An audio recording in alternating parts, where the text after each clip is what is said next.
এই ধর্মীয় উৎসবে আমাদের নাম সংকীর্তন প্রতি বছর হয়ে থাকে। এখানে নাম সংকীর্তন আমরা শ্রবণ করলে আমাদের পাপ মোচন হয়।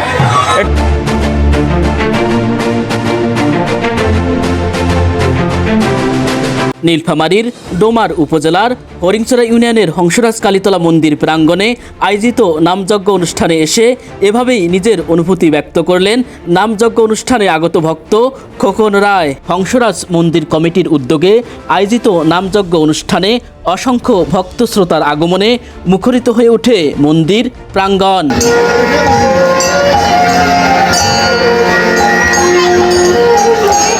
এদিন আয়োজনে নামযজ্ঞ পরিবেশন করেন দেশের বিভিন্ন প্রান্ত থেকে আগত নামযজ্ঞ পরিবেশনকারী বিভিন্ন সম্প্রদায়।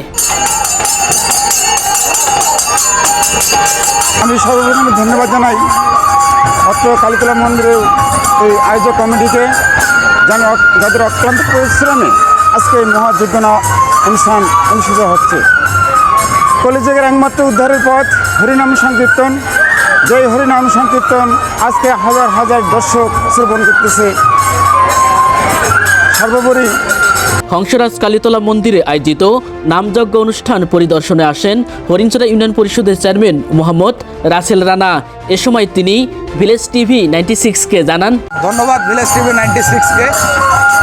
এটা আমাদের 10 নং হরিণছড়া ইউনিয়নের 8 নং ওয়ার্ডে অবস্থিত কালীতলা মন্দির। এটা একটা পুরাতন ঐতিহ্যবাহী মন্দির। এখানে প্রতি বছরের ন্যায় আজকেও নামযজ্ঞ কীর্তন অনুষ্ঠিত হচ্ছে 2 দিন ব্যাপী। আমার ডানে আমার এই অত্র ওয়ার্ডের সাবেক ইউপি সদস্য এবং আমার বামে বর্তমান ইউপি সদস্য শ্রী নরেশচন্দ্র রায়, আর ইনি হচ্ছে শ্রী জগন্নাথ চন্দ্র রায়।